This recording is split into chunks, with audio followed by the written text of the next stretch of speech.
Bienvenidos a nuestra quinta edición de Trends by Cés Antonio, un espacio creado para charlar y conocer lo último en tendencias de interiorismo, diseño y arquitectura, junto a los mejores despachos y arquitectos de México. Yo soy Mariano Aguirre y los invito a sumergirnos en el fascinante mundo del diseño con Cés Antonio.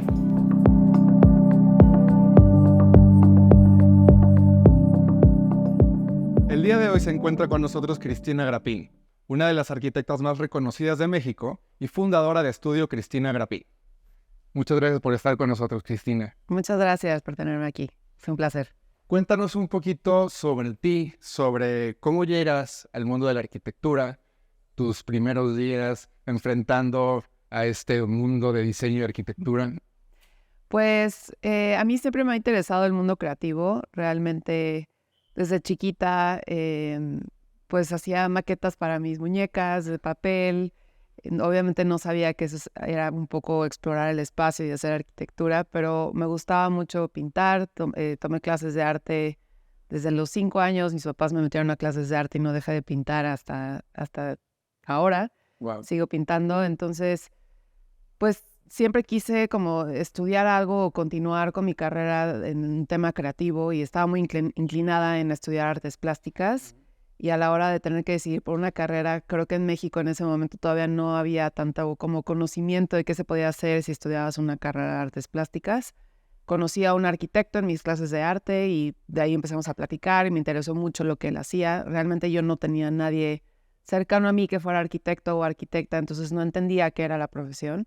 Y pues fue él que me motivó como a estudiar un poco más sobre la carrera y pues decidí meterme a arquitectura y realmente me fascinó. Las primeras clases que tomé eran de dibujo a mano alzada, geometría, tenían mucho tema de historia del arte, de arquitectura, entonces creo que fue el correcto lugar para mí donde sí pude explorar esta parte de crear y de seguir en contacto con mi yo artístico, pero siendo funcional, ¿no? Y dando un servicio a la comunidad, que fue lo que yo creo que lo que más también me interesó de la arquitectura, que es al final una profesión que es su importancia es realmente solucionar problemas, ¿no? Y poder dar un servicio y una solución a tu cliente o a una comunidad, ¿no? Por medio del diseño. Claro.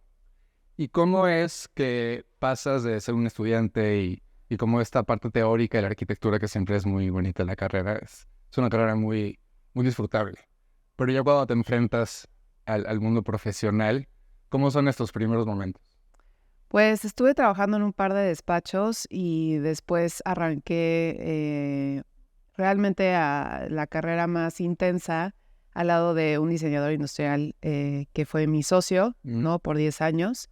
Y yo me dediqué a hacer todos los proyectos de arquitectura en el estudio y a llevar realmente el estudio de México.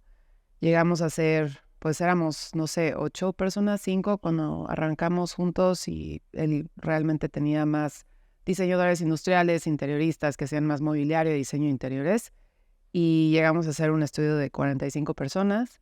Entonces sí fue algo donde pues fue un reto para mí, ¿no? El cómo hacer que esto funcionara de la manera adecuada y que pudiéramos atender a los proyectos que nos estaban llegando y que estábamos trayendo a la mesa de una manera, pues teniendo como todo el enfoque y la pasión en cada proyecto, independientemente de que fueran tantos, ¿no? Creo que llega un punto en tu carrera donde... Personalizado, ¿no? Sí, o sea, donde como...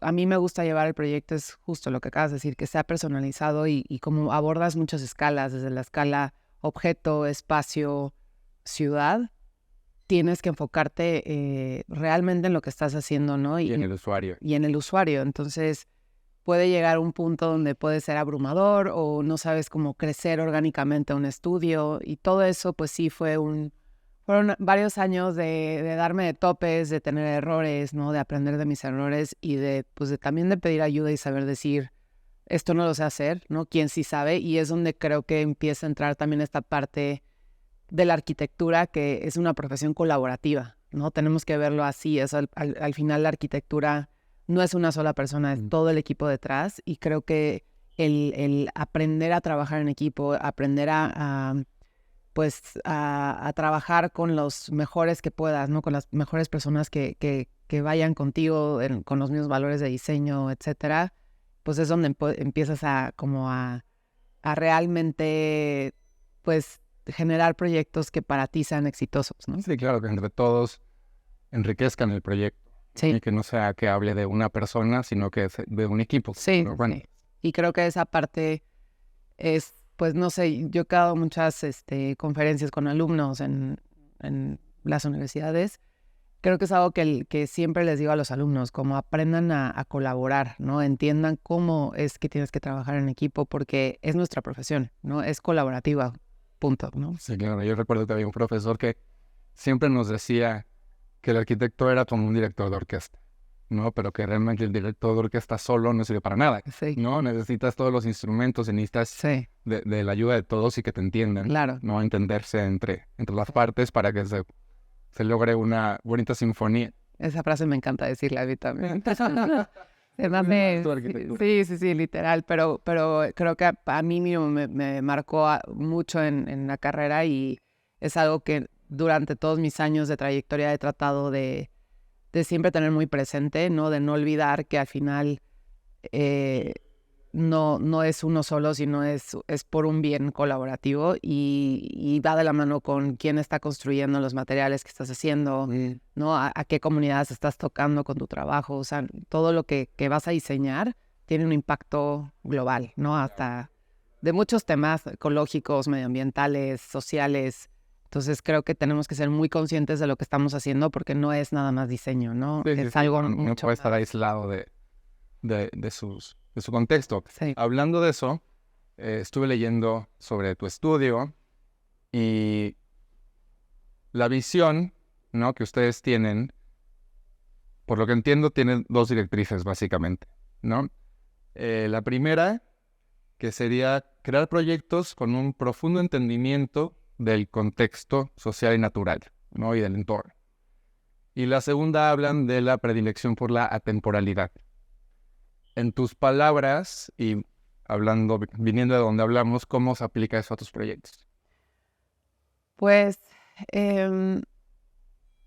creo que el tema de la temporalidad es algo que acaba sucediendo orgánicamente por justo el entendimiento que hacemos cuando vamos a abordar un proyecto del sitio, del lugar, de la gente que vive a su alrededor, de la comunidad, de su identidad. Y Amen. exacto, y creo que al final esto para nosotros es muy importante porque en primera el sitio es el que te empieza a hablar, ¿no? De qué hacer y cómo abordar el proyecto y la gente o el usuario que lo va a vivir o a experimentar. Pero también al entender el entorno natural y a los otros seres que coexisten, ¿no? En el mismo sitio, creo que es donde podemos empezar a como coexistir entre arquitectura y Entorno. el entorno, ¿no? Y eso nos empieza a dar también como ciertas premisas de diseño y también, no sé, ideas de materialidad o técnicas que hay en la zona que podemos aplicar en, no sé, en un entramado, no sé, en una celosía, en Una fachada, ¿no?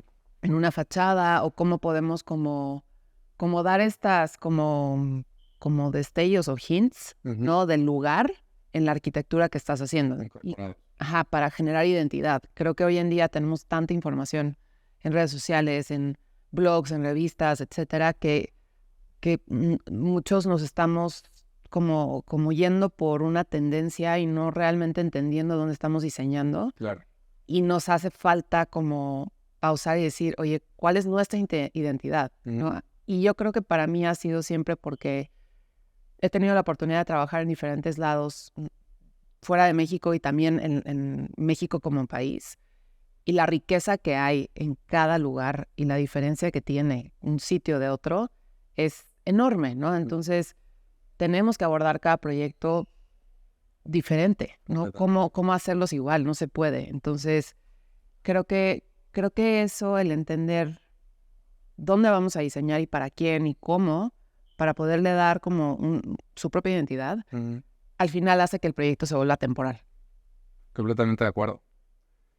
tomando esto que dices de la identidad local y justamente el tema de tendencias en arquitectura y diseño, este bombardeo de información de redes sociales, ¿no? De repente ya no es una tendencia, son 10, ¿no? Porque Sí. retomamos las de los 50 y luego 60 y luego ya todo a la vez. Sí. Y creo que algo maravilloso de hoy en día es que teniendo tanto acceso, realmente cada quien puede tomar algo de estas tendencias, hacer lo suyo y aplicarlo, ¿no? En una reinterpretación, por llamarlo de alguna forma. Pero ¿cómo tú crees que estas tendencias podrían fundirse de manera correcta con esa identidad local, por ejemplo? Creo que el hoy en día tener tanta información puede ser algo positivo como puede ser negativo. A mí me gusta que al final pues se ha de alguna manera democratizado el diseño y está al alcance de todos, ¿no? Esta información. Pero obviamente, como todo, a la información que existe, ¿no? en la web, en las redes y pues sí, en internet, tenemos que curar esa información e investigar. Claro. Y creo que algo muy importante cuando estás analizando un proyecto es no nada más guiarte por la foto, sino entender el porqué del proyecto, porque hay proyectos muy interesantes, ¿no? Y hay proyectos muy interesantes que chance hasta ni siquiera son tan fotografiables, pero tienen algo que enseñarnos. Entonces, creo que mientras seamos muy selectivos del qué vamos a tomar como referencias y para qué vamos a usar estas referencias, es algo bueno que existan. La parte mala, evidentemente, es querer copiar como nada más esa imagen, ¿no? Sí, No el el porqué del volumen, el porqué de la forma, y eso aplicarlo a tu terreno, a tu contexto, a tu usuario. Creo que es muy complicado a diferencia de un mueble, ¿no? Que es muy fácil que se copien y eso pasa en esta industria todo el tiempo, lamentablemente. Sí. A mí se me hace muy complicado que puedas realmente copiar una arquitectura y que sea eficiente, porque la arquitectura responde al sitio, responde a un programa, responde a un material que vas a poder encontrar en la zona o no. Y eso es único, ¿no? Y eso es una identidad pues única de ese proyecto. Entonces, creo que, también hay estas tendencias de hacer casas prefabricadas y casi compra tu casa en línea y te llega. Nunca se me va a olvidar que una vez en Japón vi en la tienda de Muji que venden las casas ya, el prototipo y literal la compras en la caja y te la llevas, o sea, y llega tu casa. También eso va a dictar ciertas tendencias, ¿no? Y va a impactar en el mundo del diseño y en toda esta industria. Pero creo que hay que ser muy conscientes de que no queremos vivir en una caja descontextualizada del entorno. Sea una ciudad, sea un bosque, sea un campo, sea la escala que sea de proyecto, creo que siempre como seres humanos buscamos esta interacción con el contexto y el realmente relacionarte con él, ¿no? Y lo vemos desde la arquitectura vernácula, de cómo llegaban, ¿no? Y cómo respondían las viviendas, ¿no? A un ciclo natural. Sí, estilos de vida, inclusive. Materiales justo estilos de vida, que si tenían el espacio para la cosecha, que si usaban el adobe o la piedra de mampostería local porque era térmico y entonces iban a vivir adecuadamente adentro, ¿no? Un iglú, o sea, hay tantos ejemplos. Son respuestas a necesidades, tal cual. Y creo que sí, estas tendencias que vemos nos hacen como desapegarnos de estas necesidades y de este entorno, y creo que hay que ver hacia atrás y entender más bien cómo se vivía antes y cómo se habitaba antes, porque hay mucho que aprenderles a ellos, ¿no? Sí, o como dices, hay un porqué, ¿no? O sea, la tendencia puede estar muy bien y muy bonita y fotografía muy bien, pero viene de algún lado. Claro. Entonces, si la quieres utilizar, pues primero investiga bien el porqué y cómo, y ya verás si te funciona o no. Exacto. Aplica para tu proyecto. Exacto. Inclusive el ejemplo que decías de las casas estas que son como prototipos en Japón, pues tal vez para ellos específicamente como sociedad les pueda funcionar en algunos lugares porque pues ellos son una sociedad como bastante igualitaria, ¿no? Como que tal vez su estilo de vida es similar en distintas clases, entonces, pero no es para todos. Claro. ¿No? Responde a lugares y a... Sí, ¿no? de acuerdo. Y hablando de tus proyectos específicamente, por lo que vi, hay como materiales muy francos, líneas rectas, etcétera, respondiendo en general a entornos, pero un par de ejemplos o uno el que tú quieras, de un proyecto en el que nos puedas hablar específicamente de estas respuestas a los entornos, que sea como muy... que te identifique mucho. Pues en todos los casos, los proyectos que he podido diseñar de vivienda o de casas, me ha interesado mucho involucrar a consultores bioclimáticos que nos ayuden a ver cómo hacer que la casa sea eficiente térmicamente. Okay. Entonces, digo, eso ya es como detrás, behind the scenes de todo el proceso, pero el diseño final ha sido una respuesta de todo este análisis, también medioambiental, ¿no? Aunque tiene materiales atemporales y muy cálidos y naturales en su mayoría. La forma, además del programa, nos lo dio este entorno natural. De, como tú sabes, ¿no? Cómo diseñar con métodos pasivos, ¿no? Que debe ser un sí o sí de cualquier arquitectura, ¿no? Para ser más eficiente. Parte del proceso. Punto. Exacto. Con el aislamiento, con la ventilación cruzada. Pero aparte, cómo haces que los materiales que estás proponiendo y las fachadas, ya sea ventiladas, o si abres cierta ventana y pones un enfriamiento evaporativo, todos esos detalles como mucho más específicos del proyecto son importantes para que el espacio interior sea mucho más cómodo y tenga más confort y no estés usando el aire acondicionado todo el tiempo. Y esto empezó, este análisis o exploración empezó porque íbamos a hacer un proyecto muy grande en el norte, en Sinaloa, y me di cuenta que ya todo el mundo usa aire acondicionado todo el tiempo. Y dije, a ver, si vamos a usar una casa de ciertos metros cuadrados, imagínate la cantidad de gasto que va a ser, o sea, ¿no? Y la huella que va a tener ese proyecto. Entonces, desde ahí empezó esta exploración de, ok, ¿quiénes son los expertos? ¿Quiénes nos pueden ayudar? Y entonces ya es como un proceso, ¿no? En nuestra metodología de diseño ya es una parte muy importante de que vamos como mejorando y aprendiendo para que los proyectos que hagamos tengan este tipo de diseños pasivos y activos, para que realmente exploremos, hasta lo meten en un programa y checan que esta sala está bien tantos meses del año, pero aquí está fallando. ¿Ok? ¿Qué hacemos? Que si abrimos más la ventana para que haya más ventilación natural, que si le metemos una doble fachada, o sea, lo vas como puliendo y cambiando, ¿no? Entonces eso te empieza a dar también la arquitectura y tu diseño arquitectónico. Y uno en específico que estamos haciendo ahorita que está muy interesante es una casa en Mérida de un nivel de como 1,000 metros cuadrados, y el cliente, independientemente que puede pagar el aire acondicionado, elijo. Sí, una casa de 1,000 metros.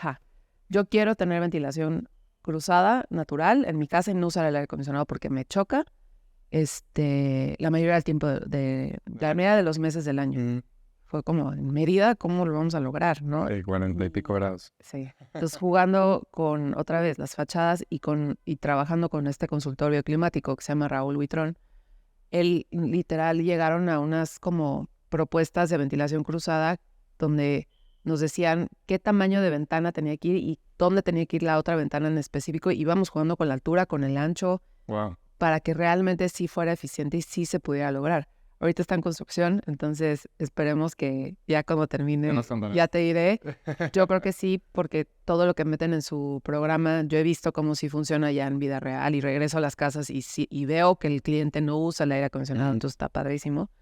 Y se me hizo muy interesante, o sea, que sí se puede lograr, y que creo que es un tema nada más de meterse más a fondo en esa etapa para poder ser un poco más, pues sí, contaminar un poco menos con esta industria, la cual ya por sí contamina mucho, ¿no? Pero y también como que dejar de lado los procesos de diseño simples o básicos, ¿no? Sí. Porque hay mucho más. Sí. Yo creo que algo muy interesante en las carreras de los arquitectos, de los despachos, es como justo cada proyecto te va enseñando algo nuevo. Sí. Y es súper interesante poder incluir este nuevo paso en tu siguiente proceso, y de repente son ya proyectos mucho más completos. Claro. ¿No? Sin importar en dónde esté o la escala y tal, como que seguir aprendiendo y... Sí, tener esa humildad de saber que no sabemos todo y que tienes que asesorarte y trabajar en equipo con las personas expertas en su gremio, ¿no? Y en su, o sea, arquitectura, pues es trabajar con consultores, ¿no? Independientemente de lo que platicábamos de tu equipo, ¿no? De diseño, tienes que trabajar con estructuristas, eléctricos, los sanitarios, o sea, todos los consultores, bioclimático. Ahorita estamos haciendo un proyecto de urbano, de un master plan son 30 hectáreas, o sea, una locura, y tenemos que meter otro tipo de consultores en el proceso, ¿no? Y como decías, eres el director de orquesta, pero somos todo un equipo llevando este proyecto a la realidad, y cada quien tiene sus expertise que aportar, ¿no? Y mucho que decir, y tienes que tú estar abierto a escuchar. Claro. Y a decir, esto es importante para el proyecto o esto no, ¿no? Y saber depurar y ir como curando, ¿no? De cierta manera el proyecto. Claro. Y en tu proceso de diseño, cuéntanos un poco sobre el tema de acabados específicamente, cómo influyen en la experiencia final del usuario, ¿no? Que pues es básicamente el resumen de todo esto que venimos hablando, pero si ya lo hablamos directamente en materiales, en tus palabras, ¿cómo es esta experiencia del usuario contra los materiales? Creo que el material no se puede ver separado de la arquitectura. De hecho, cuando mínimo en mi proceso de diseño, cuando estoy imaginándome un espacio, siempre estoy pensando en el material. Y el material te da el espacio. Claro. ¿No? Como que es uno de los elementos importantes como el usuario. Para mí es el sitio, el usuario y el material. Claro. Que cuando se puede hacer que el propio material constructivo sea el material, ¿no? Que vas al final ir al interior o al exterior, sería lo óptimo. Pero, y si no, de todas maneras ya lo estás imaginando, ya lo estás pensando, ¿no? Sí, ya estás solucionando. Ya estás solucionando. Entonces, creo que esto lo hacemos como por inercia, ¿no? Cuando estamos diseñando, pero es porque sabemos que en el espacio, ya sea exterior o interior, en el recorrido que va a hacer la persona que va a vivir o habitar o experimentar tu espacio, es lo primero que va a realmente darle esta sensación y generar cierta emoción. Emociones, claro. ¿No? Y va de la mano con la iluminación natural, con la proporción de los espacios, con los recorridos, con el mueble, ¿no? La escala del objeto que pones, como cómo se toca el mueble, qué material tiene el mueble. Es parte de, ¿no? Es como si a un cuadro le quitaras la pintura. Es como la materia con la que trabajas. Claro. Y con la cual esculpes, ¿no? Entonces creo que para mí el material es o sea, de lo más importante. Claro, sí, de acuerdo contigo. Cuéntanos por último, ¿qué viene para tu estudio? ¿Qué nos quieres compartir para el próximo año, para los próximos meses? Pues nada, la verdad estoy muy contenta. Decidí hacer este cambio de continuar por mi cuenta, ¿no? En este estudio hace un par de años. Ahorita pues llevamos en estos 2 años alrededor de 7 proyectos terminados, somos 15 arquitectos e interioristas, entonces estamos muy contentos con lo que hemos logrado en poco tiempo. Ha sido muy intenso. Me imagino. Pero también muy interesante porque hemos podido explorar otras escalas. O sea, trabajamos unos proyectos de una casa en la Baja de 60 metros cuadrados, un proyecto en la Ciudad de México de 120. Estamos trabajando un master plan, te digo, de 30 hectáreas, sí, con temas culturales, vivienda. Entonces hemos podido también meternos a otras tipologías, que creo que para mí es algo que me gusta como explorar y seguir creciendo y aprendiendo y mejorando, ¿no? En tus procesos de diseño, en tus propuestas, pudiendo abordar diferentes tipologías y diferentes escalas y presupuestos. Entonces estamos muy emocionados, nos estamos metiendo en muchos concursos. Entonces, como abordar la arquitectura de diferentes maneras para también como poder aportar, ¿no? Con la arquitectura a diferentes, pues, áreas, ¿no? O sea, no solamente encasillarnos en una que es residencial y claro, lo hacemos, nos encanta y se me hace súper interesante porque cada persona es un mundo y cada proyecto es diferente, pero poder mejorarnos todos como arquitectos y aportar también con nuestra arquitectura a diferentes, pues sí, personas y comunidades o sitios, ¿no? Entonces, pues está muy emocionante. Qué bueno, me da mucho gusto. Te agradezco enormemente estar con nosotros. Te felicito por una trayectoria tan importante. Gracias. Y esperemos que estés de vuelta para contarnos más de tus nuevos proyectos. No, pues muchas gracias. Fue muy, muy rica esta plática. Muchas gracias por acompañarnos en esta 5ª edición de Trends by Santoni.